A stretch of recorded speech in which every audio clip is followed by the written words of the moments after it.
Today is May 22nd, 2018. This is Tracy Drummond. I am in Hazelwood, Missouri with Stephen McDerman. Do you prefer Steve or Stephen? Stephen. Today what is your I'm the PDBR of the district. And what is PD? President Directing Business Agent. President Directing Business Agent of District Lodge 837. Correct. And I am here to interview him for the International Association of Machinists and Aerospace Workers Oral History Project. I work for Georgia State University and am the archivist for the Southern Labor Archives. Thank you so much for agreeing to this. Thank you. I am going to get started in the way we always get started, which is to ask you, and let me say first, that this content is going to be made available for research at the archive. So not only do we collect the history, but as an archivist, it's our job to share the material with scholars, with other machinists, with other union members, with students at Georgia State University who are studying labor. So this interview will be made publicly accessible and put online as part of our Machinist Oral History Project. We already have 40 or so interviews up on there so far. So just to let you know. But my first question is, where and when were you born? I was born in Paducah, Kentucky, 1954. Okay. And what do you remember about growing up in Paducah? Well, actually, I was born in Paducah, but my mom and dad had a farm in southern Illinois, just right across the bridge. Okay. So you grew up on a farm? I grew up on a farm. Can you tell us a little bit about that? Well, I was, when I left actually the farm, I was 2 years old. My mom had passed, and then my dad, I lived with my grandparents down there till I was like 4, and then my dad remarried, and then he came up to St. Louis, and he also worked at McDonnell Douglas for many years, then he retired. Okay. So I lived most of my life up here. Okay. So, did you have any brothers or sisters? I have 4 sisters. Okay. So, are they all from your parents, or are some of them half-sisters from? They're from my dad and mom, my second mom. Okay. But I don't consider them half, I consider them my sisters. Okay, okay. So, once your dad had remarried and come up to St. Louis to get a job here, and the family came, right, and you came to be here with them, so that you probably have more memories of that than I do. I don't have I was 2 years old when my mom passed, so I don't really have much memories of that. Okay. So what was it like moving to a city from a farm, from a rural area? Well, with me being so little and such a young age, you know, it really wasn't much of an adjustment. Okay. So, what are some of your earliest memories about growing up in St. Louis then? Well, I mean, when I grew up in St. Louis, of course, my dad and my mom both had to work because back then, you know, you couldn't get by on one salary. My dad worked 2 jobs. He worked at McDonnell Douglas back then, and he worked at Sears. And my mom was, she worked in an office, I guess as a secretary. Okay. So this would have been the late 50s, early 60s thereabout? Yes, correct. Okay. And did you enjoy school? I really didn't put forward the effort that I should have in school. I learned more by just street and everything else. I really did. Did they have a vocational program? Did that get you interested in the trades? No, actually, my dad worked out there, and he told me that this would be a good place for you to start your life, you know, raise a family and everything. So I did go out there, and I went out there as a floor sweeper. Approximately 6 months later, they made me a machinist, and they trained me. Okay. Did you join the union right away, or as a floor sweeper? Yes. Well, what they have you have a trial period that you have to make it through that period before the company accepts you. As soon as you do that, then yes, I joined that union. Okay. And did you enjoy school? So it sounds like they brought you in and they had an on-site apprenticeship. Well, they really didn't have training? an on-site apprenticeship for a utility person, but what they did when they made me a general machinist, then I had a training right there in the shop. Okay, and that was after your first 6 months. Yes. So what was that like? Well, actually, my first 6 months, you know, it was basically keeping the shop and everything clean and learning some of the things, how things work. And with the other machinists, that's who I actually kept the areas clean for, and they all talked me in, and plus my dad talked me into becoming a machinist. And once I became a machinist, you know, I ran for steward. Okay. Did you enjoy the work? Yes, I did. What was exciting to you about the work you were Well, learning to it was do? always something new because you had to do your own setups. You had to figure out. And when you say do your own setup, for the layperson who might not know, Set what up the that means. machine, put a vise on it, a turret lathe, whatever you were how you were gonna be cutting that part that day. You had to make your setup. If it's an angle cut, you had to do your dimensions and all that to have an angle cut, and you know, square up. You had to actually make sure that everything was just right to make sure you squared up. Because if it wasn't square, you couldn't make your parts. They would not come out correct. and did y'all have to make every part of the airplane at the shop there? We didn't make every part, no. We made numerous of the parts, but we didn't make every one, no. Our engines wasn't made there. You know, we always had new things coming in, skins. What's a skin? A skin is part of the wing part for the Okay. wing. We did the skins. Bulkheads, you know, is part of the plane itself, the bulkhead of the plane, and that was all titanium. But those were done by MDIs, and those were the 3-axis and 5-axis machines. Those were the big machines that wouldn't even fit in this room here. Okay. But were they done at the same place, but by Same different... buildings, Building 27. We did all of our work in Building 27, or the tool makers did theirs in 245. They actually made the tools that would hold the parts that we'd have to cut. That'd be, you know, if it was a raw material, whatever. Because we usually made most of our parts out of raw material. So, you said your dad had been a union member, and 6 months later you joined the union. Correct. When you started doing this different training. Can you tell me a little bit about St. Louis and generally how this area or how the city or how this region feels about union membership on the job? I believe that the normal person out there respects the union because they know that the union is the one that keeps things on an even keel. Because without a union, the companies would not pay the salaries they do, would not have the benefits they do, because the companies are in for it to make the most money they can. So without the union, I would say there wouldn't be a good feel out there in the companies right now. Has the attitude of just general people in the community who might not work for a union, I guess what I'm trying to get at is I'm from the South. I'm from Atlanta, and I grew up in a small town in North Georgia, and the South is traditionally very anti-union. Like some of the strictest anti-union laws are passed, or they attempt to pass them there.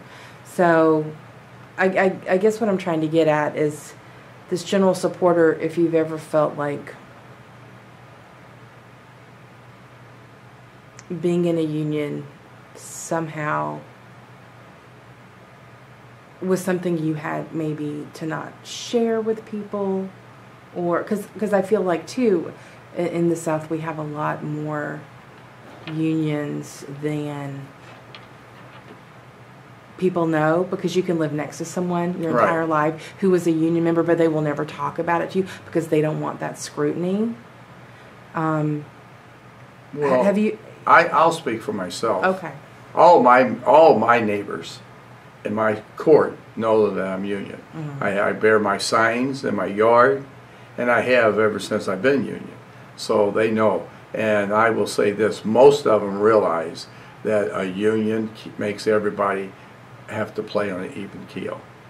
We had a strike out here in '75 where just the normal people that were non-union people would bring by, because it was cold, they'd bring by coffee, donuts, they'd be honking their horns. I mean, it showed you that just a normal person that wasn't in a union respected us and would, they felt for us. Do you think that's changed over time? Do you think if y'all went on strike today, you would get that same kind of support from your community? I think from St. Louis here we would, but I think the younger generation that are hiring on, I truly believe that most of them probably didn't come from a union family. They didn't talk about being a union family or the pros and cons about even being union, and I feel that some of them really could care less if they're union or not. So you mentioned a strike in 1975, and that would have been probably just a few years after you had started. Correct. So was that your first experience with a strike? Correct. I've been in 2 since I've been here. Okay. So tell me what led up to the 1975 strike. Well, the company wanted us to take concessions, take away, and we're definitely not in the process of letting them take away. Sometimes it happens, but if we can fight for it, and that's what you have to do, you have to fight to keep what you got. The companies make their profits, so there's no reason for them not to share that with the people that actually do the work that makes their profits. How long was that strike? It was 3 months. And after that, when I came back, I got laid off for a year. Was that because of seniority, or was that because... Yes. And so, did y'all win the strike? Well, I guess there's pros and cons on that. I think we came out ahead, but it probably wasn't a whole lot to some people, but we did come out ahead. Okay. Because you always want more, and sometimes you don't get more, but as long as you didn't lose. Okay. So you didn't have to make any concessions? No, not at that time. Okay. What was it like being on strike, the day-to-day of it? Well, it was cold weather, but I guess your attitude, with the company, they're trying to do you justice. So I felt it was a thing to do. I mean, some people might have crossed the line, but I was one that, my dad always taught me that, we all go out together and we stand together. And then when we go back, we go back.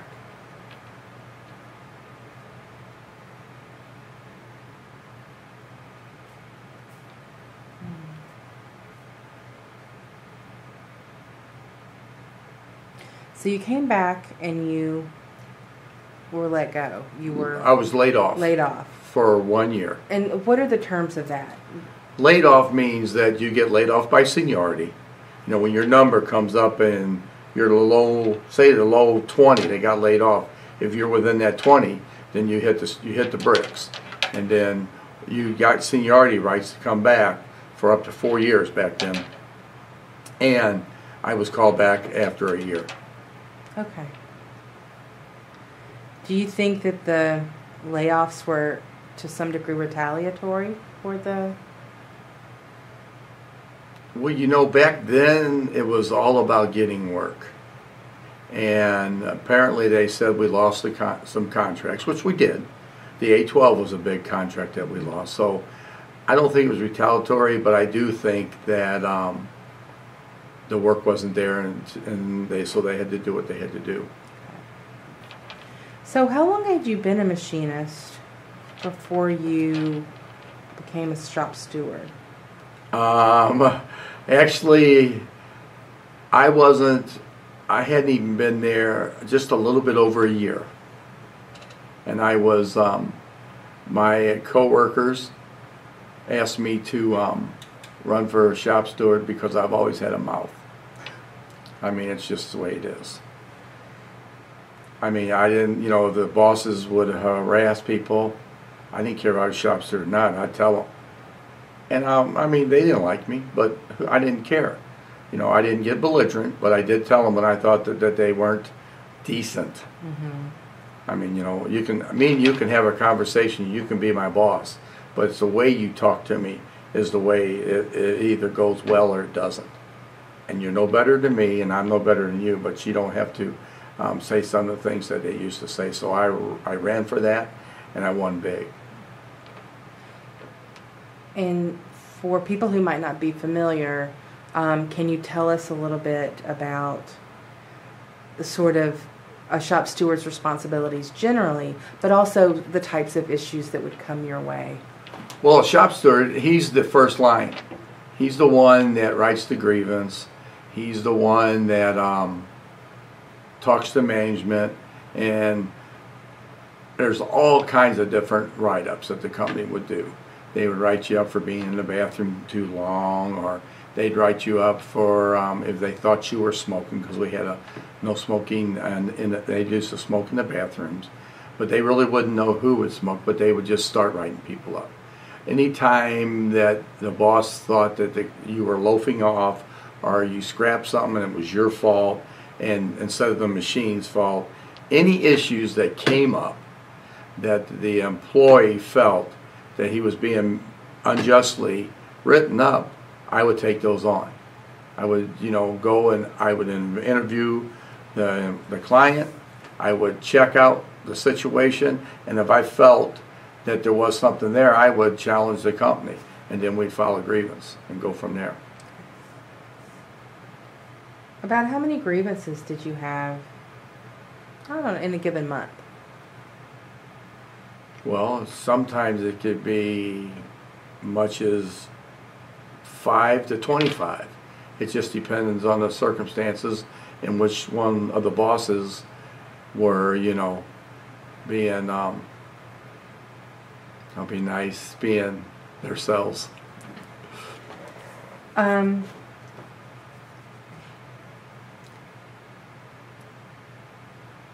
So you used the word unjustly. What do you do if someone gets written up and it's so clear that maybe they have been, they're truly in the wrong? How do you handle an employee, like a coworker, who maybe isn't, who's wanting to maybe, I don't want to say like hide behind the agreement, but you know, it is. Well, what I would do as a steward back then, one thing you better not do. You better not lie to me. If you did it, tell the truth.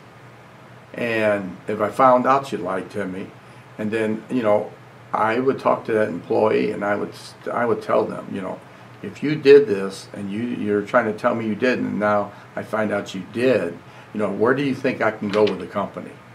But if they really felt that the boss was being a little bit over the top, didn't like them or whatever, because we do have bosses that don't like our employees, and really no given reason. But if you had a grievance and the company showed me that you did it, you were guilty and all that, I would most likely try to get it still removed in a quicker time, to work out a deal to get it moved in a quicker time. And if I couldn't, I would just have to close the grievance down, because, you know, I can't make them do something that they actually really did. Mm-hmm. But if you get a relationship with the bosses, and some of them you can and some of them you can't. It's just the way it is.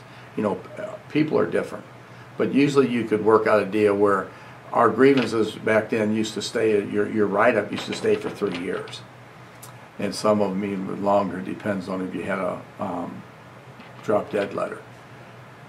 I would try to get an early pull. Say, look, you know, he's a good guy. This only happened this many times. You know, why don't we give him something to shoot for? If you have a good employee and he's doing what he should do, you win, and then our side wins too, because the time period is shorter. And that's how I would conduct myself. Did you ever see trends in the types of grievances that were being, or I guess maybe trends in the types of issues that management had with workers, where it was clear that, well, you said that there were some bad personalities in management, but were there ever anything that sort of, I guess, came up enough that maybe you saw it lead to a change in a contract or a change in how things were done on the shop floor? Okay, because I think you're asking me if I saw times where management or my side of the group have issues that was repeated, and I would say yes, but I was the type of person, if I knew that even my friend or just somebody that was my coworker kept doing the same things over and over, or management doing the same things over and over. You know, there's good in both sides. But if you kept doing things over and over, I'd pull you to the side and say, look, you're killing yourself. You know, I can't do anything for you if you don't stop your behavior. And same way with management. Of course, I was a little bit more stern with the management, because some of them they would actually have a vendetta for certain individuals. And that was very clear. So I would, you know, I would go to them and tell them just what I felt. And I'd tell them, I'm watching you. You might be watching us, but I'm watching you too. And I'll take notes. And when I have to go upstairs, I will go upstairs. I'm not afraid of you. So, were there any women on the shop floor? Back then, when I first started, very few. Okay. Very few. And what about, I would imagine that when it comes to race, they're white and black in Correct. this area, that you probably didn't have too many folks outside of African American working. No, we didn't. You know, you get, I guess I could say, we had a couple Chinese individual people, but very few. Right. Did you ever see maybe any harassment from management to workers based on either their sex or their race? I have. You have? Yes. How did y'all handle that?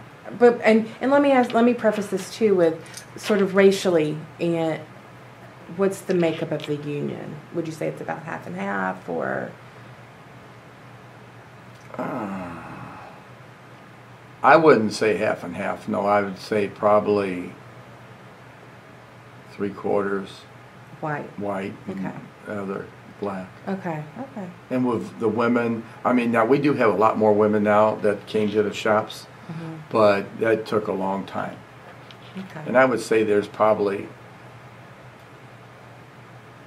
I'd say we probably have around 200 women right now. Out of how many employees? Out of, well, almost, let's see, close to 3,000. That's still a small percentage. Yes. Well, and I don't know if women, you know, we have some women that are very good coming in here, working machines and stuff, but they don't mind getting their hands dirty.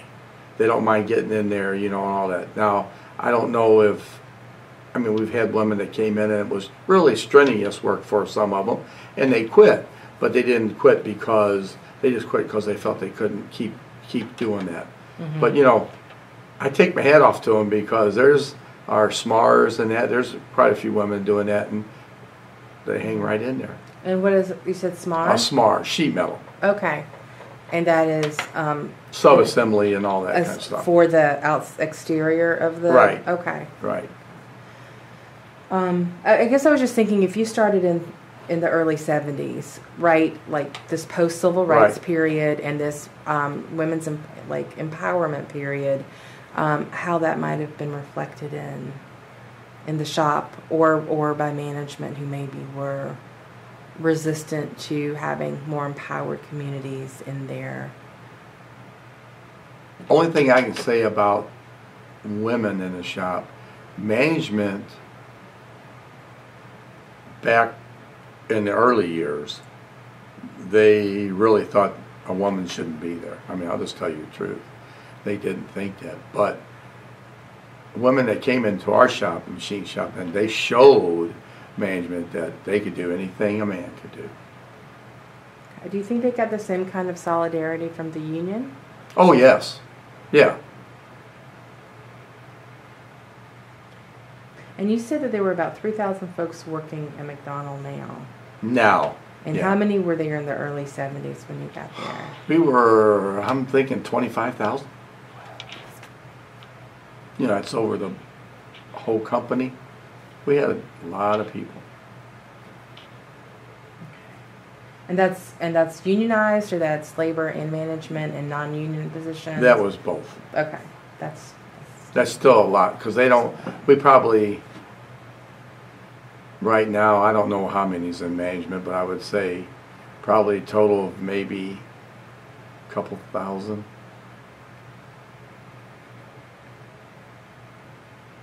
So, shop steward was your first position while you were learning to use the machine equipment. Right. To cut pieces. Well, I ran for the position. They didn't give it to you. You have to run for it. You have to run for shop steward. You have to be elected. Were you part of a slate? Not back then. Not no. back then? Okay. No. I just ran on my own. Okay. How many shop stewards did you have? The number of employees has decreased drastically, so I would imagine, along with that, the number of shop stewards have decreased. We only have 55 maybe right now. Okay. And probably at one time, we probably had over, I'm going to say 200 and something. I mean, I don't really know all of them back then because, you know, I wasn't in control of any of that information.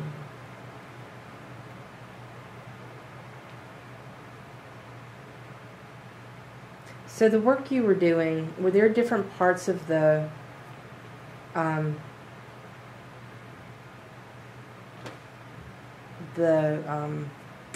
workplace that were different types of work? When you say different types, are you asking me if there was different parts that we had to cut?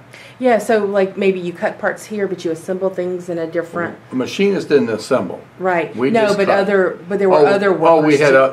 We had assembly. Okay. We had tool makers. Okay. We had welders. We had chip pullers. We had. What's a chip puller? They went around pulling the chips off the machine. And what's a chip? A chip is something we're cutting when we're making the part. Okay, so once it was finished, they would pull it. They would pull those chips, and they would just. I mean, we had it was like 50-something classifications. Oh wow! So we had quite a bit of classifications back then. Do you still have to? How many do you? No, I think now we have maybe. I'm going to say maybe. I'd have to look through the book, but no more than 30. So your first position, well, once you started working with cutting machinery, how long were you in that position? I probably was a steward off and on in that position all the way till I made plant chairman. And I don't know exactly the dates that they're on that sheet that I give you. It should show.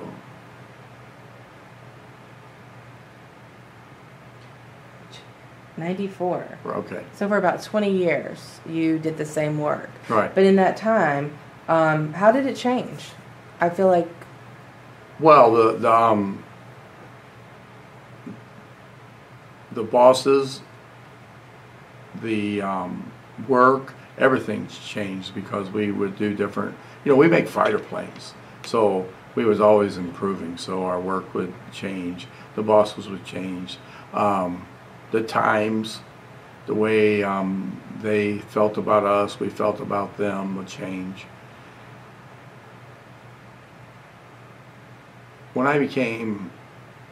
After I left being a shop steward, I became plant chairman. That's when I actually really got to get into, you know, seeing I got to go everywhere and see the bosses when there was a complaint, because I had a building I worked out of, but I could go to any building, and if somebody wanted me to come and be their plant chairman, we would do that. And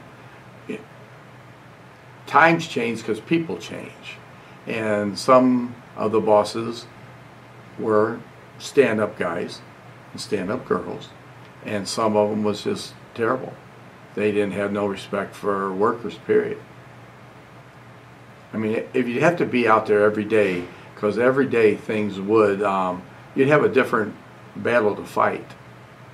You know, one day it'd be something as simple as a guy was in the bathroom too long. They didn't ask him if he had a problem, if he had any doctor's notes. They would just write him up. So we would have to go through all that stuff. Or as far as attendance, attendance is a big thing with these companies, and you could be sick, a sick person, and there's really nothing you can do when you have a disease or something. You fight with it, but if you couldn't come to work, they would fire people. Now we have family leave, something that at least you can fall back on if you have those kind of things. Mm-hmm. But the issues out there are never really going to change. It's always going to be them and us. They're going to make sure that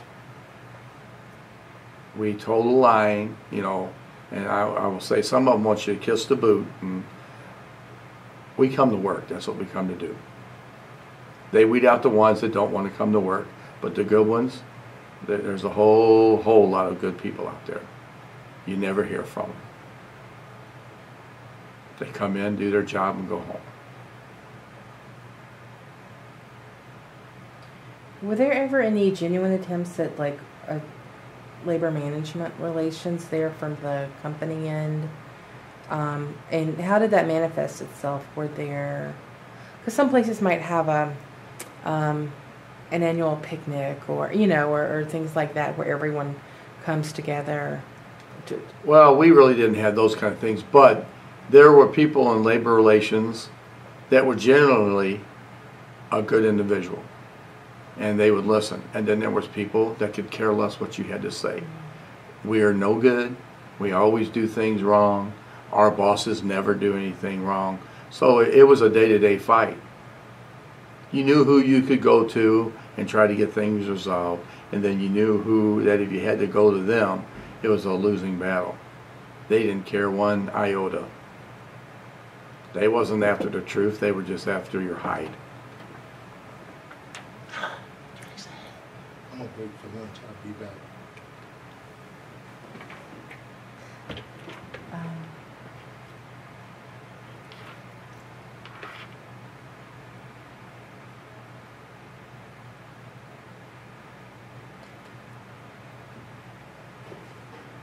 Prior to becoming plant chairman, had you been a shop steward the entire time? Off and on. Off and on. Had you been part of different committees for the district, or? Oh, I've been secretary treasurer. I've been the. But prior to becoming plant chairman.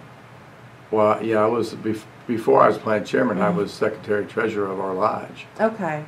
Okay. Recording secretary.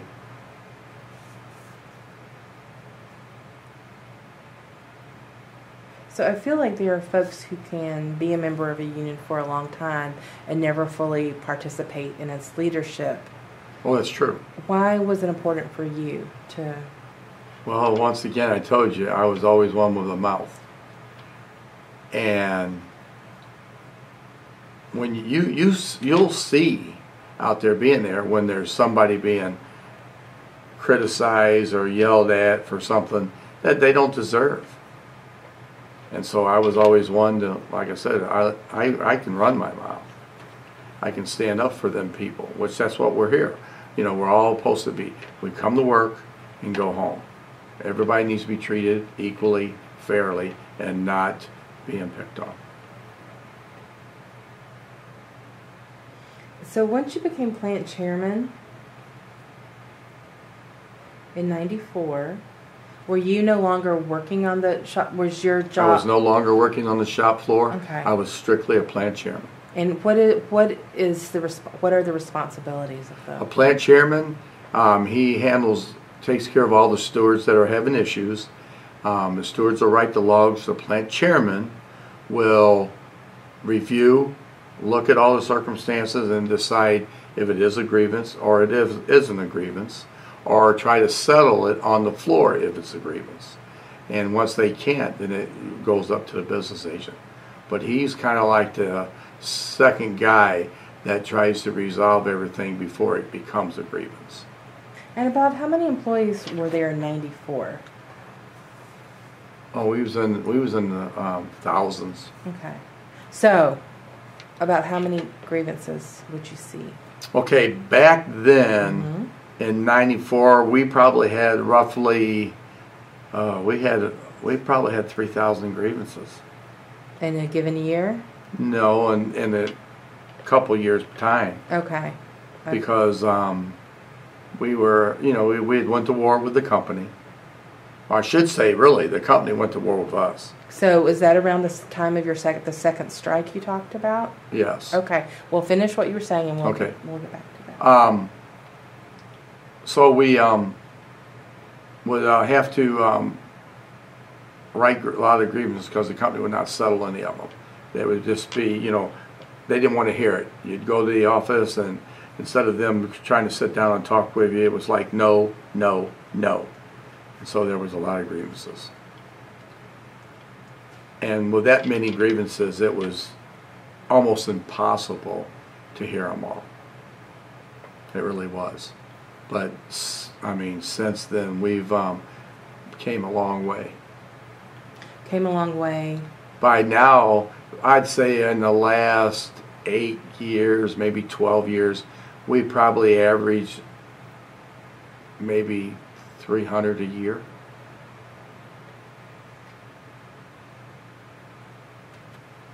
Why? Why? Because I believe that we're doing a better job. The union. The union's doing a better job, and the company's finally, on some of these issues, listening to us. Because if they think we're going away, we're not. And if we can prove that there's, I'm just going to say, a rogue boss out there and that's really picking on people, well, they realize that. And if they want to take on these fights, we'll take on the fight. And I think they just realize that, we're not going away, and we're not scared of them. Right is right. If they're wrong, then we have to withdraw.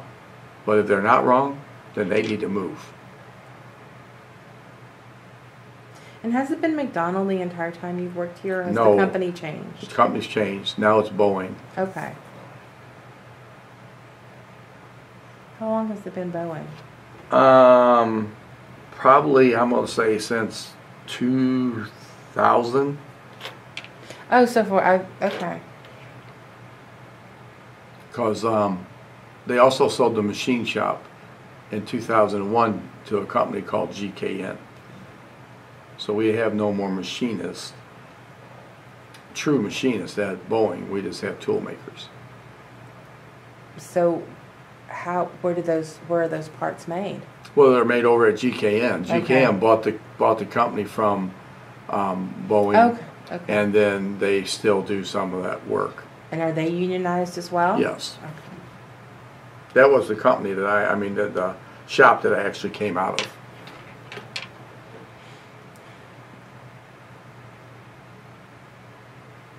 Was McDonald a better boss than Boeing?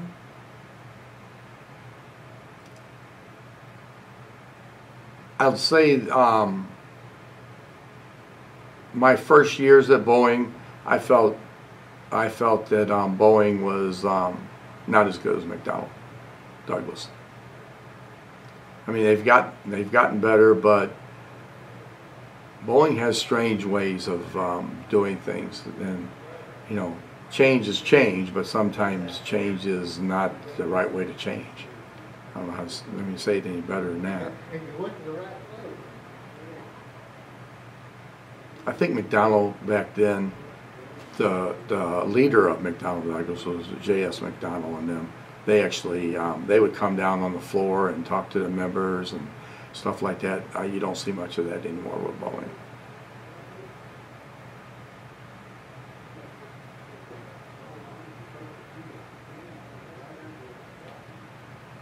As you know, there have been several attempts to organize in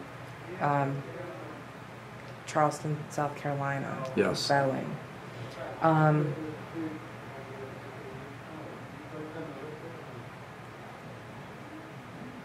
Has it been difficult for you to see, as someone who has been in a union a long time and whose father was in a union, and so has a clear understanding of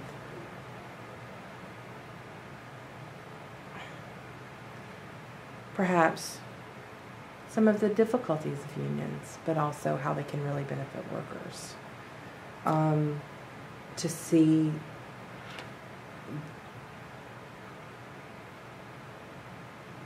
that they're just not open to the idea?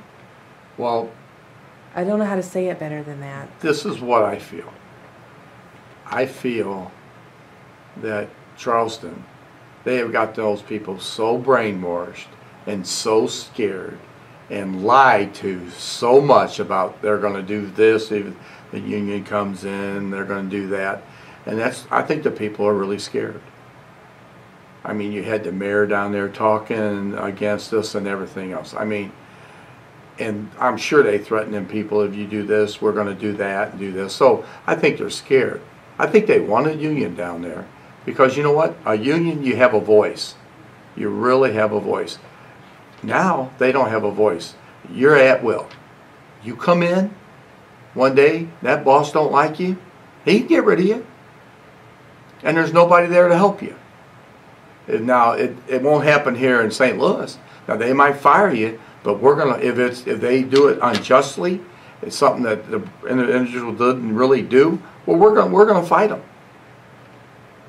And I think those people down there really are scared.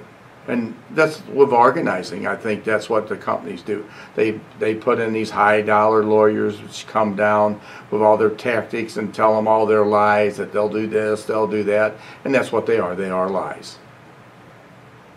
But people do get scared because you got to feed your family and you don't want to take that risk. Have there been attempts by, or have there been efforts by the IAM to bring in folks from established unionized aerospace companies into Charleston to talk to them? We have. We brought up, I mean, I had one of my guys from here. I sent him down there to go to people's house and tell them about the union and all that, you know. And once you're scared, you're not going to listen. You're really not. But one day they'll wake up because the company will promise them the sky, but then that goes away and they go back to being the company.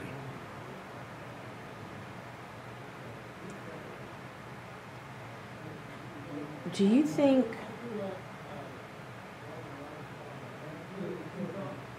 I'm sorry, I feel like I'm jumping around a little bit here. But since we're talking about organizing and fear and company relations, you know, in '81, Ronald Reagan fired all the air traffic controllers. And at the end of the '80s, we saw the Eastern Airlines strike. So I guess,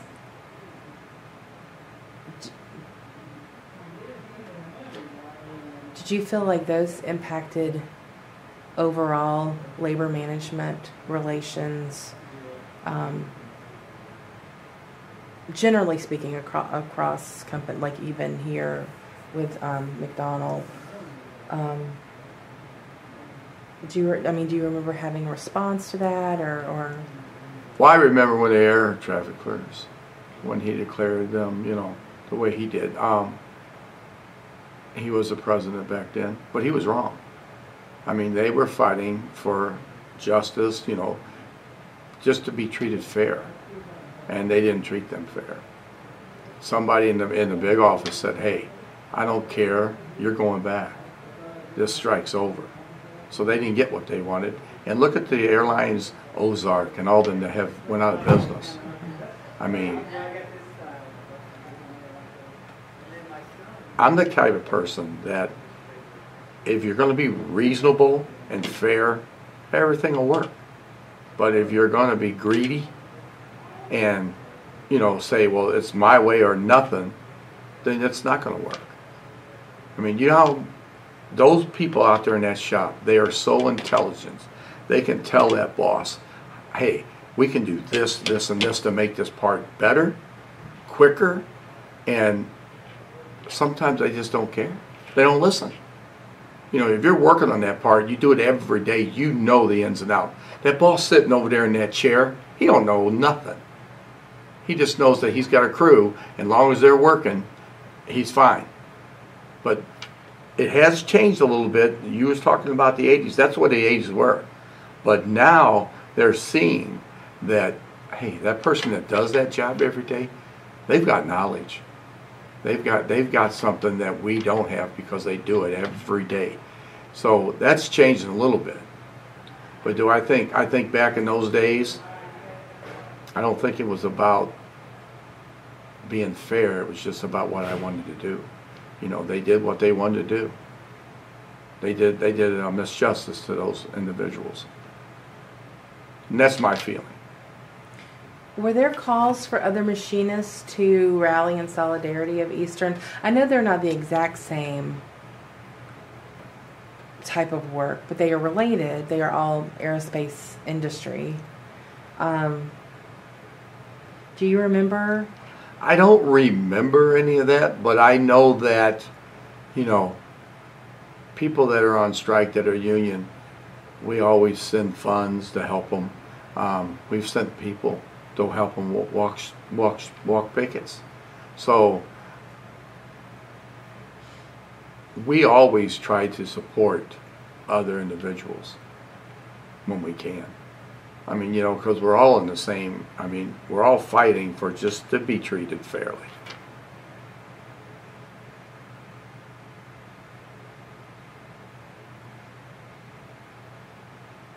How long were you plant chairman?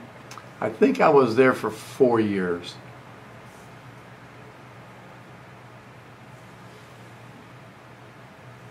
And then I ran for business agent, and I became a business agent in, I think it's 97. Does it show on there?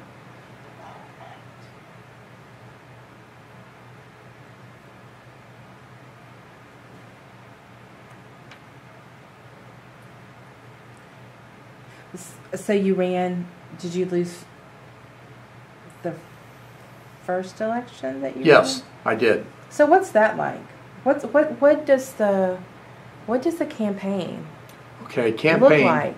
Well, that's when we're elected by all of our members, all of our peers. And we run as tickets where, you know, we get a bunch of guys that are same mindset, that want to try to do better, try to change things. And then you have to go out and you hand out your literature and all that, you know, not on company time, it's always on your time. And then you have to be voted by your peers.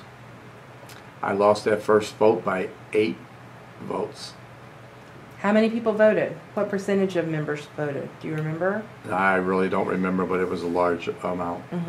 By 8 votes. It was a large amount. But how do you run on a platform different than someone who has perhaps similar experience, and you're both vying for the same position? How does that? And is there sort of any lingering animosity related to that between? Well, the I don't think there's any lingering for the person that won, but I mean, you are definitely, you know, it sets you back, you know, and it was a hard pill to swallow, but I went back to the shop like I should, and then they found out that the election was held unjustly. It was held with some things that done wrong. I'll be nice. And then I reran, and then I I had a whole lot of votes. It wasn't even close. Really? Yes. So, how soon after the first election did they realize it had been done wrong? Was it a year? A year. Okay.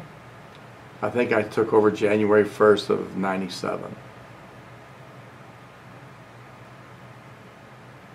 And I've been here ever since.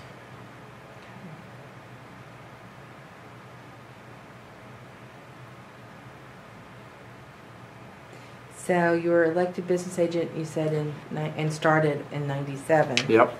How long were you business agent? I've been business agent now for 22 years. So actually, Okay. I was business agent, and then I made assistant, and now I'm actually the director. And, directing PDBR. president. President Directing Business Agent. That means I have my business agents under me, which I have two. Okay.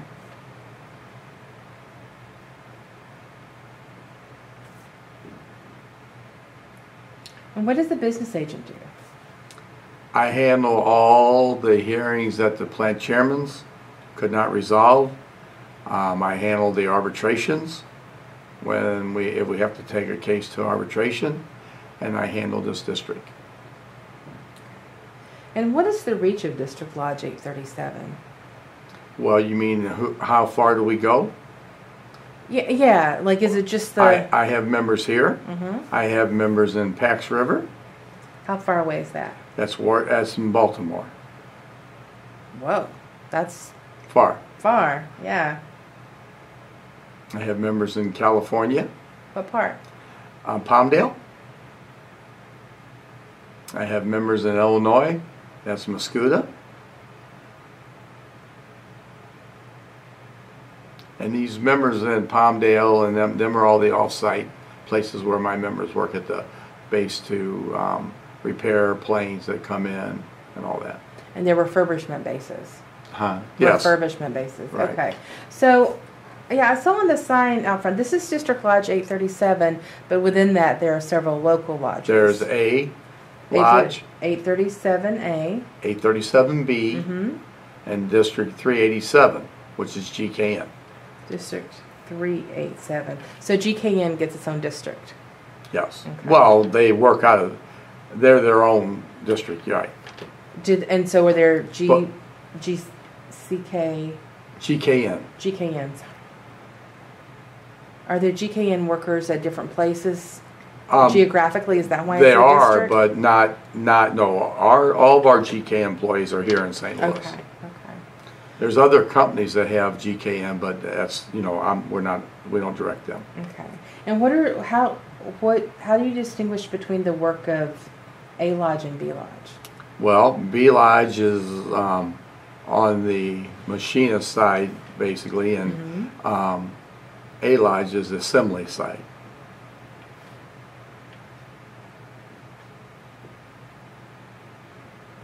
And once you were, or I guess as business agent, when you became business agent, you would represent people from both All lodges? sides. From Anywhere. Okay. Have y'all ever had more than these three locals under you? Has there ever been a time where you had more than just these three? Okay. So how difficult is it being, because are your BAs, business agents, are they like, is this sort of their home and Yes, they go out to work? They work right out of here. No, they work out of here. They don't go home. They actually report here every day and go home in the evenings. Okay. But if they have to do stuff for the folks in Baltimore or Palmdale, or I do that. You do that. Okay. So you might be out of the office for however much time if you're working on something A case big. or something, Yeah. yes. So what do you have the types of cases changed over time, or the? Well, there's always something new. Mm-hmm. Something that you just shake your head about. I can't believe we're even doing this. But yeah, they're changed. But basically, it's the same thing. People that do things that the company feels wrong. Attendance, which attendance is your own fault. But there's reasons sometimes because of attendance. You know, you could have a real bad disease, or you could be caring for your parent or whatever. So it's not just, I don't want to come to work.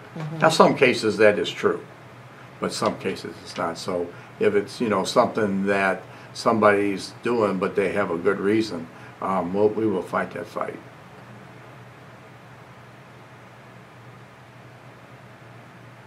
About how many workers do you represent in the other cities? Pax River's probably roughly around, I'd say 90 now. It used to be larger, but about 90. Mascouta's probably, I'm going to say 60, maybe 70. Baltimore? And Baltimore, well, that's Baltimore. Oh, Baltimore's it's Pax River. Okay. California's about 10.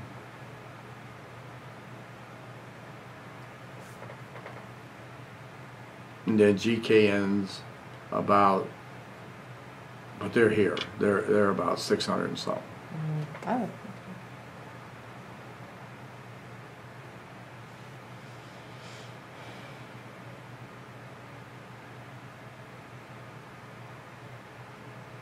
What do you enjoy about being a business agent?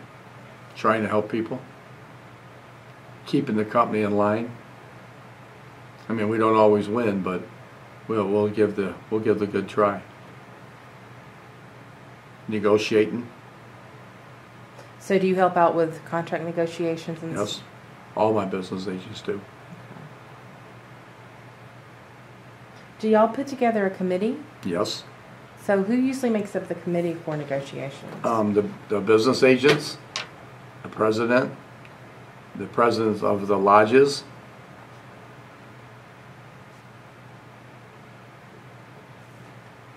and the lodges will choose one other to be with them too, but that's the lodge's decision. How often do y'all negotiate contracts? Well, we used to do every 3 years, but now we've had, well, we don't do GKN or Boeing. Boeing is 22 and GKN is 21. You know, sometimes they're 5, 6 years, sometimes they're 7. We try to stay away from that, but the company wants a longevity so they can make their plans of what they're going to do. So are you saying that at any given time there are 21 contracts? No. Oh, I'm sorry. I said 21 is the next time we negotiate. Oh, okay. Oh, I And see. 22, Okay. it'd be Boeing is 22, that's when we negotiate the new one. Okay. And 21 will be GKN. Okay.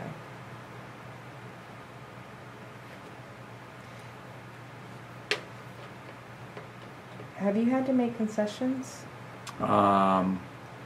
Yes. Of what kind? Well, they took away our defined pension plan. How long ago?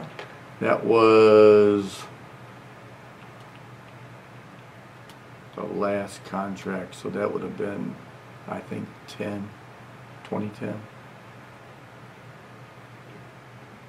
And what impact will that have on workers? The impact it'll have, a defined pension is, you know, at the end of your career, if you have so many years, you get so many dollars for every year you've been there. It stopped at $91. That's what our people got that retired. Now they got to rely on their 401ks, which everybody knows a 401k can be doing great, or it can plunge. And once it plunges, you got to live on that if you're retired.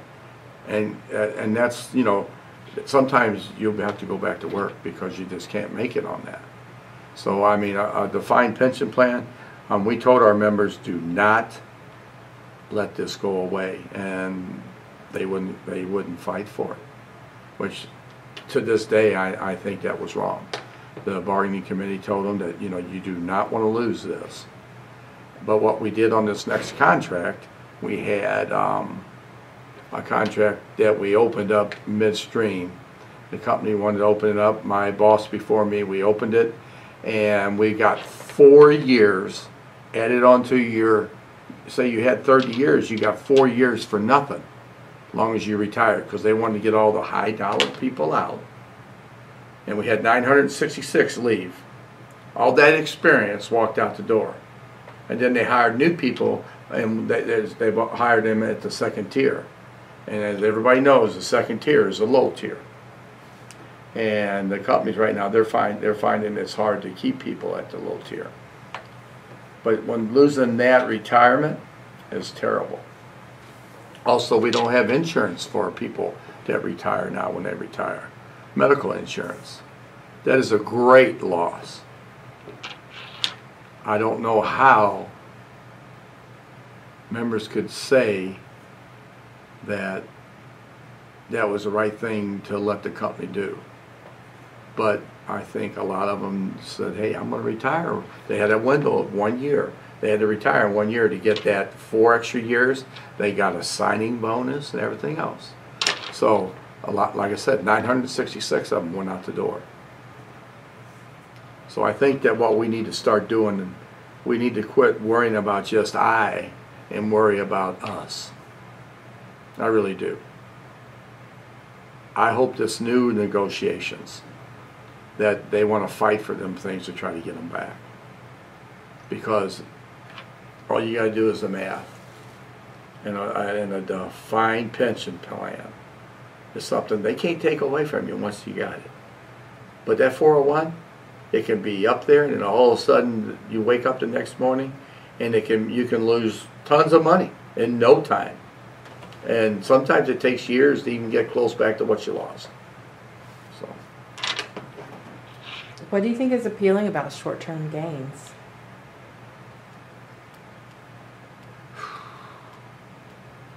I don't actually find it appealing. But for those who... That did? Mm-hmm. I think that most of our people did what they did because they was already starting to be at the end of their career.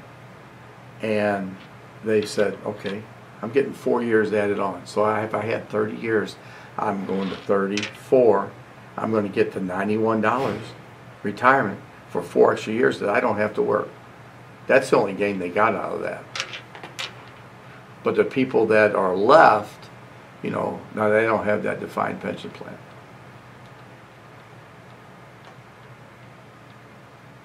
And you said there were about 900? 966. You know them all by name? No, but I know a lot of them. And let me tell you what, they love it being gone. They really do. I mean, I'm on my last few. I'm leaving in next March. I'm going to retire. But I'll miss it. I know I will, because, you know, I'm the one that comes to work. I come to work almost every day. I still have vacation that I don't use, so it's just in my blood.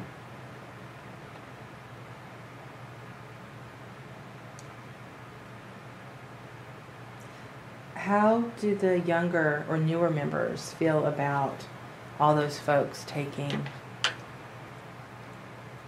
I don't think they really care about them new members, the old members that took the time. I believe that a lot of the newer members don't really realize what a union is. I really do. Because some of them have never been union. Their parents never been union. They haven't talked about it.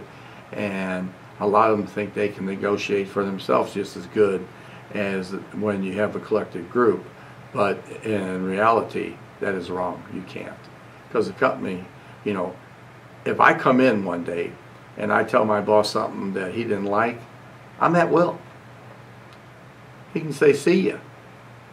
He just can't do that with us here. He's going to have a reason and show a good reason. So it's all about education. I think once you educate people, they will, I think they'll learn. And they'll see. Now, are we going to win everything? No, we don't. But we will try. And if it's not a grievance, you know, I'm the type of person, I'll look you right now and tell you, you don't have a grievance. You have a complaint, but you don't have a grievance. And if you're doing this, this, and that, you need to stop. Don't give them any firepower to fire you. come to work, do your job, and go home, and you're fine. You don't have to like that boss.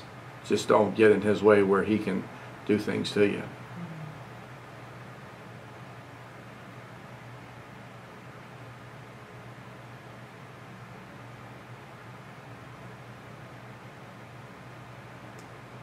I want to go back to the people who left with the bonus. Okay. Retired early. These were people who had been here a long time. Yes. And had benefited from the union and all the work the union had done for them over that time. Correct. And when they left with that bonus, they sort of handicapped anybody that would come after them in doing so. Am I understanding the situation Well, correctly? when you say handicap, the company handicapped them because we told them that when they negotiated this, we told them they needed to start training people because all this knowledge is going out the door. They did not listen. So they're the ones that handicapped themselves. Okay. But I guess that just meant handicapped younger members or members early in their career by the Two-tier? Yeah. Well, the two-tier, that was actually there before this last contract. Okay. But all of us handicapped the two-tier, really.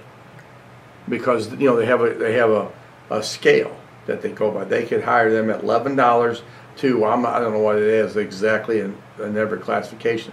I'll say $11 to $25. And then they couldn't go no further. Where that same classification might have, back when, they could have maybe got to $32, $33. You know, they brought back the book to say they can only go this high. Now, $25 is still a good paying job, but, I mean, you know, they always want to get the work done for cheaper because then their profits are better. And that's what they're here for, is their profits. They're not here for us. Even though we're the ones that do the work, we're the ones that make them planes fly, and I'm just going to say we're pretty damn good with what the work we do.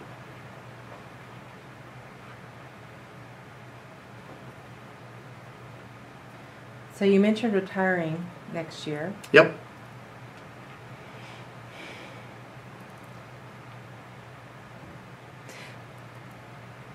So, shop steward, plant chairman, business agent. You mentioned a few other positions you had held prior to becoming plant chairman. I was recording secretary. Okay. Do you remember? When? No. It was back in the, I'm going to say back in the 80s. And is that an elected position? Yes. Okay.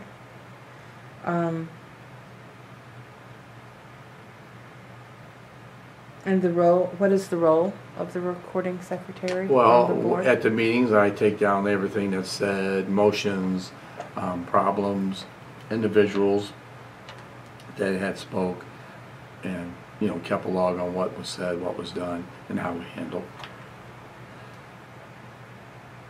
And what, did you hold another position? Well, you know, I did hold other positions, but I can't actually remember Okay. all of them because I was active, you know. I'm an organizer as a president right now. So you've helped with organizing? I have. So what kind of organizing efforts do y'all do here, and how regular Well, are they? it's tough to organize right now. We have an organizer on staff, and we have been trying to do express scripts. Express Scripts prescriptions? Yes. Okay.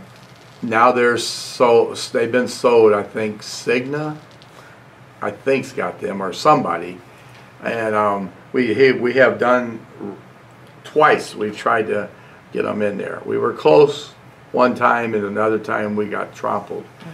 But we will go after them again because they're still people are saying that the companies are treating them bad and all that. You know, it's amazing to me that when they bring in their lawyers and they get scared and they actually come in and feed them all that bull, and they you know, we'll do better.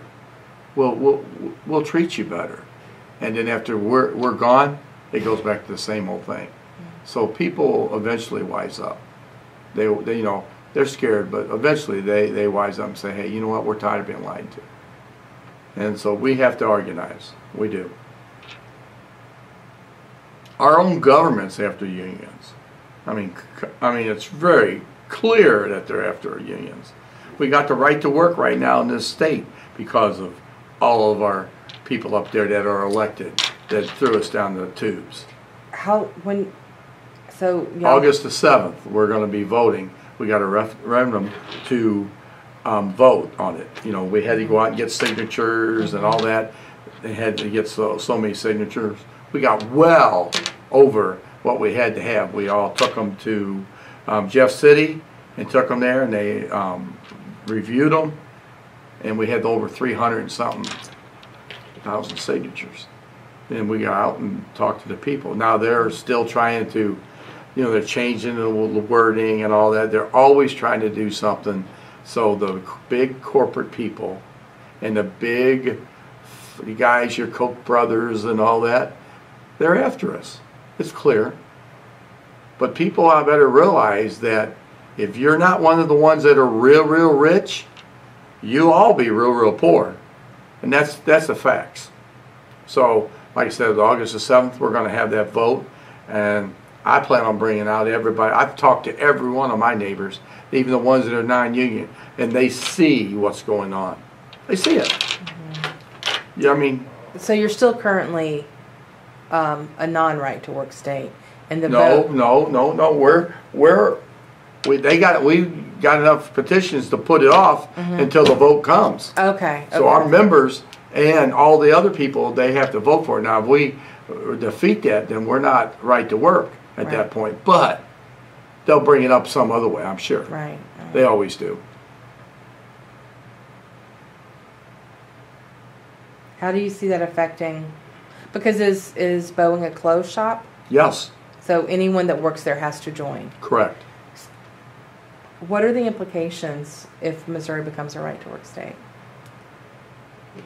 Well, I believe the older people, the one that's been there for a while, they know that what the company's really all about. The new people coming in, they might sway them. They really might sway them.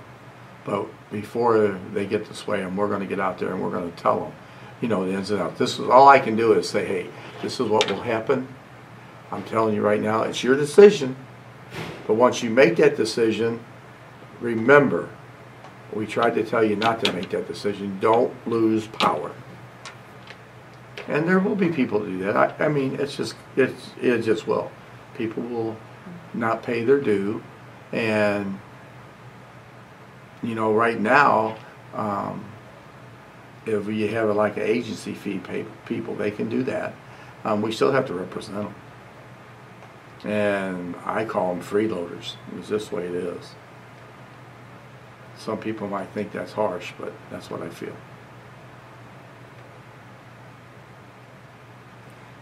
So how involved does District Logic 37 get in politics generally? Like this right to work is clearly something this is clearly the stuff we're in. We go to Washington, D.C. every year to talk to the senators or congressmen and all that to support our planes. You know, we have to, I mean, that's what our livelihood is. So we go there and we expect them to support us. And do they? I mean, generally, how like what is the outcome of your efforts? Well, you know, you only know how they support you by the vote, and we get the records how they vote. And when they don't vote that way, we tell them, you know, you're elected, and we don't have no problem telling our members that, you know, you don't stand up for us, so why should we stand up for you?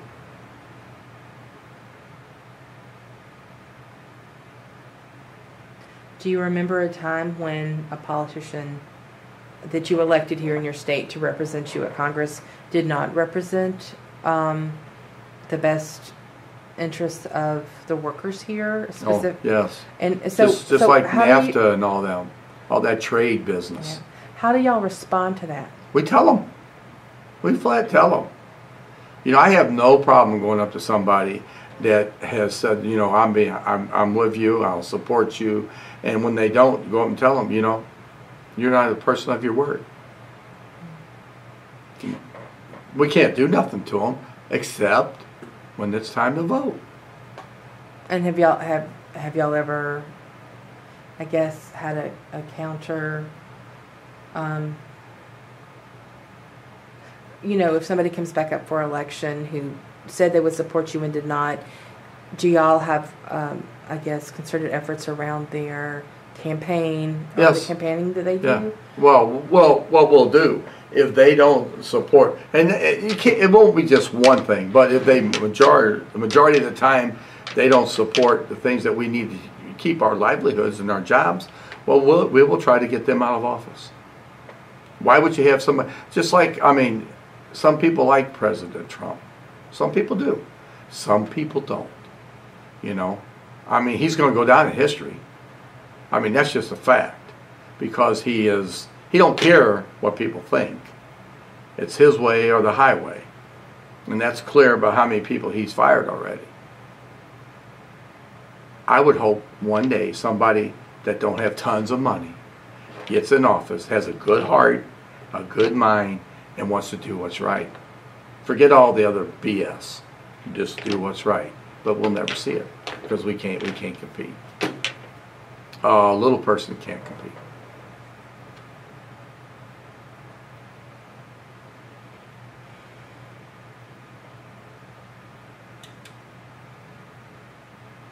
It occurred to me that I forgot to follow up and ask you about the strike that came, was it 97 or 98 thereabouts? Mm-hmm. So what led up to that strike? Concessions. They wanted y'all to make concessions. What kind? I can't sit here and tell you I remember every one of those right now. I really can't. Okay. I mean, that's been a ways away. 20, yeah. Yeah. So, but I mean, it was concessions. We went out, I think it was 403 days or something like that. That's significant. Yeah. We used to have we had a club that said the 99-day club. An actual physical club. No, I mean a group. club. We had a badge that Okay. said we were the 99 days. Yeah. So Did y'all have a...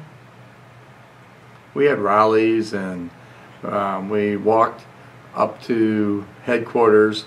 I mean, thousands of us walked up to headquarters, shut down the streets on Lindbergh, walked up there. You know, we had a guy named Herb Lanice that didn't care about nothing. Not even his own family. He would talk bad about his mother, his father, and his kids. So, you know, it was sad. How do you sustain morale for 3 months? You know, that's one thing. You can tell how morale's going when you have people cross back over the line. And our numbers wasn't large to go across the line. The people would come, they'd walk picket and all that. So, you know, that's when you know your morale's still staying good. But now, did they want to go back to work? Yes. I mean, we had wives calling here and saying, you got to put my husband back to work. And we said we would love to. But, you know, we can't. You just can't be walked on either. I mean, finally we resolved some of those issues. We didn't get everything, but we resolved some of them. And we went back to work. And we have not had one since. But in that 3 months, did y'all have a strike fund in place? Mm-hmm. Can you talk about using a strike fund? And because I feel like even if you've got a big strike fund, it's still not really enough Okay, to... no, it's not, what it is enough to do, it's enough to feed your family, pay a few bills, but it won't, it won't sustain your salary. But people realize, I mean, when you vote to go on strike, we don't make that call, our members do. And if they make that call, we're going to stand there right with them. So, I mean, eventually, if you never say enough's enough, you just keep getting force-fed. And you got to stand up. What kind of support did y'all get from the Grand Lodge? We got, I think, back then, I think around $60, $80, from them, and then what we give. Like I said, it wouldn't abstain you, but it would, put food on the table. But you had to walk picket to get it. Mm-hmm. And, our people, I was a strike chairman back then, and setting this up was tough. How so? Well, because you gotta put everybody on gates. You gotta make sure that there's food over here when you feed them. You gotta make sure you got enough people on the gates. You gotta watch the company that had, we called them Ninja Turtles. They used to go around in their little Jeeps and stuff and intimidate our members, take pictures. I was here probably almost night and day. They would follow me on my bike. So I would stop in the middle of the road, and I'd get off my bike, I'd start walking back, and they would always back up. They never wanted to confront me, because I was going to tell them, look, if you want to go follow somebody who gives them. So, because you're not scaring me. But you're not, if you think you are, you're not. And after I finally told them, they finally just give up on me. That's harassment to our members. I mean, and of course, they always say we did this and we did that, we threw nails out and all that. I'm not aware of any of my members doing that. I can't say for 100% they didn't, but I mean, our women and everything, I mean, I even took them out on the buses. I had a little bus that we went to St. Charles, and there was a whole bunch of women on that bus. And let me tell you what, they're a riot. They're strong. You're not going to push them out. They're not scared of you. They're going to stand there. They're going to walk their picket. And when it's time to come home, they're going to come home. But you're not going to bully them. I mean, I had so many good times driving that little bus, laughing at them, because they tell me what they would do and stuff. Our people, they had good spirit. They really did. I mean, nobody wants to lose money, but, sometimes you have to say enough's enough.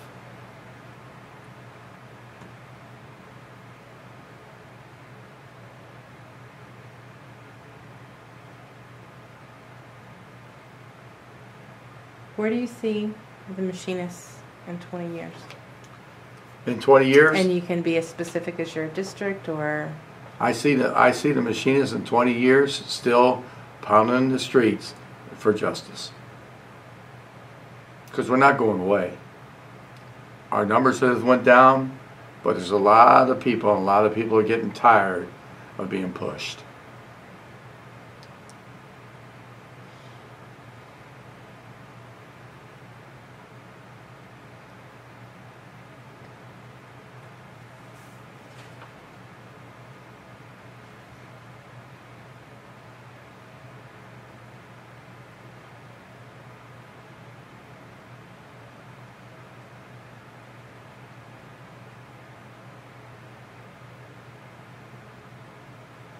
So you have a son? I do.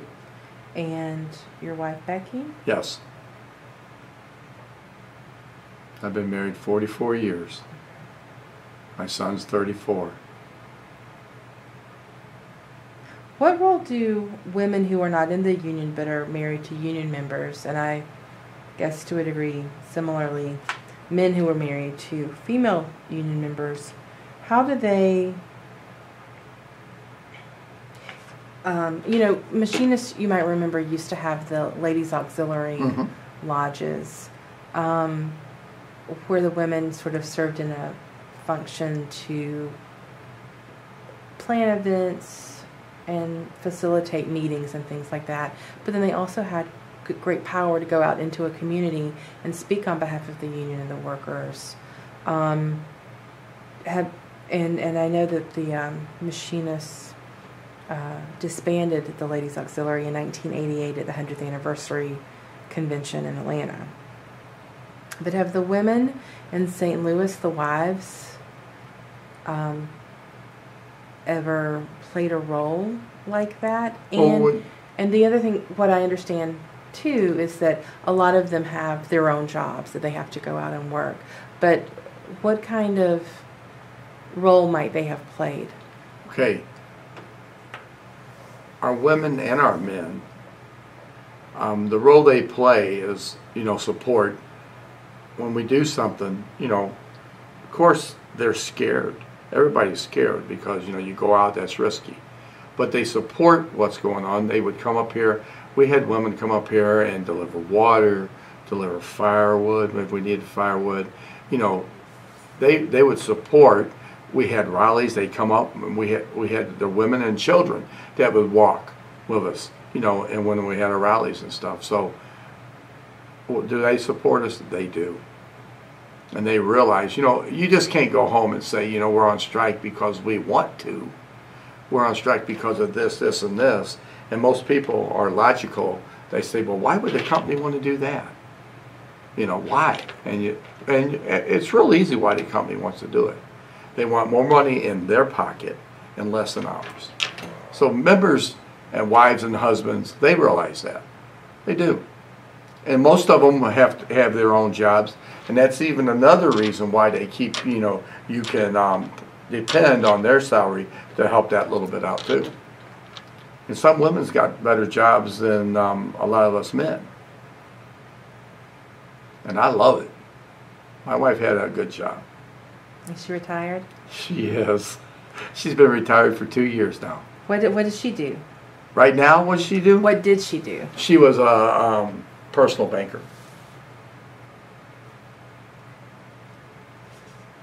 Does she like the work?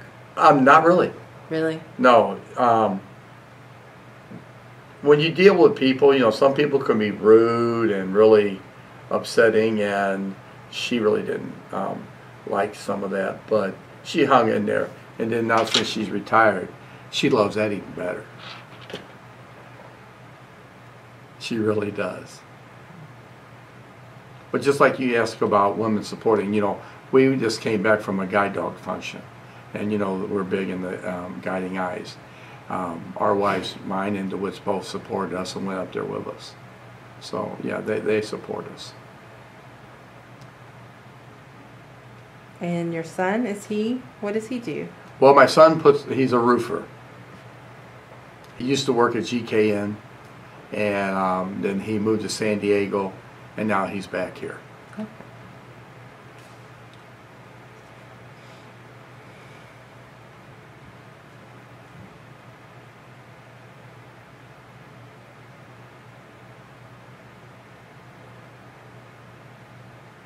Is there, in your career as a machinist, are there any people you might consider mentors or advisors that you relied on and that you were close to as you were coming up? Rick Smith was my one of my best friends, and he worked in the shop, the same shop I did. He was a shop steward. Mm-hmm. Then he became plant chairman, and then he came business agent, and then he was also the director here. Okay. Is he still? No, he's passed. He's passed. Yeah. And so he was older than you. Yes. When he died, he's only 60. He died of cancer. Yeah. So what was it about Rick that you admired? He had that rough. He wasn't afraid to stand up and say what he wanted to say. I commend anybody that really wants to stand up and say wrong is wrong. Jerry Olson was another one. He was a director here too. I mean, there's a bunch of people that I looked up to. Fred Gallagher, I mean, he was a good one. His wife, Linda Gallagher. Luther Lovelace. Those are the people that actually got me started in all this stuff. Really? Yeah. Yeah, Rick Smith is the one that actually got me to start running for elections over here.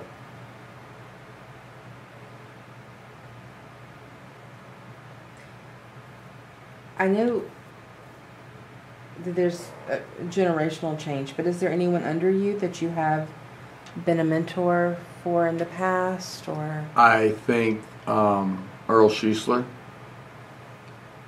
Yeah. He's one of my business agents right now. DeWitt Darity, which is he's the Secretary Treasurer right now. I'm the one that got him started. Very, very good individual.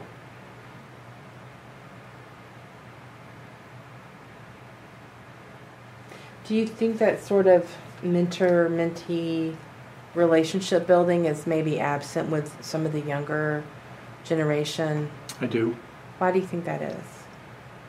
Because they come from families that really don't know much about unions, and the education just is not there.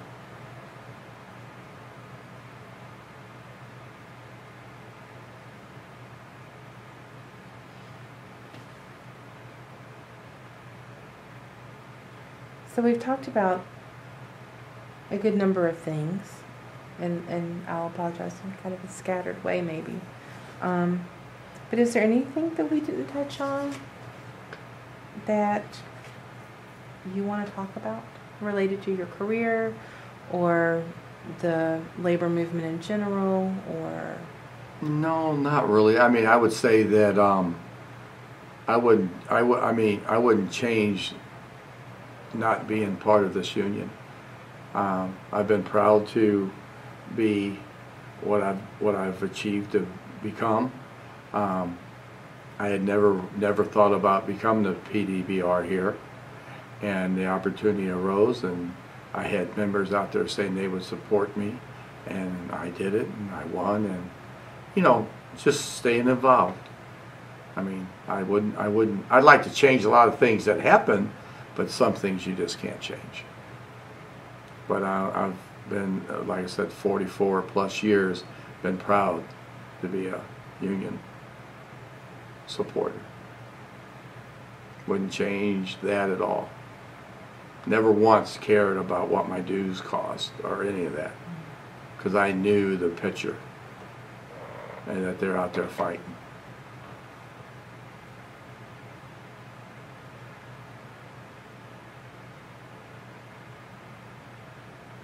I'll miss it.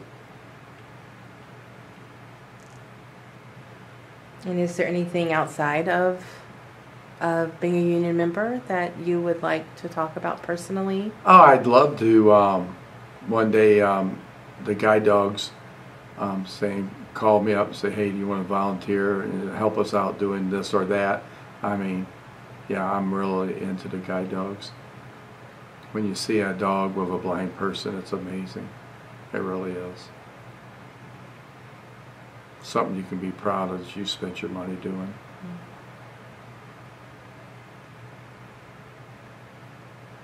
But it's been a great career. I wouldn't change it. Well, I guess if there's nothing else, we can end, and I'll thank you. All right. We came in at right at an hour and a half. Okay. And I would say I'll be around tomorrow. So Okay. if you think of anything, I will. We can sit down and add a little part onto it. Okay. But thank you. I know y'all have had a lot going on. Thank you for your time. Well, thanks for coming.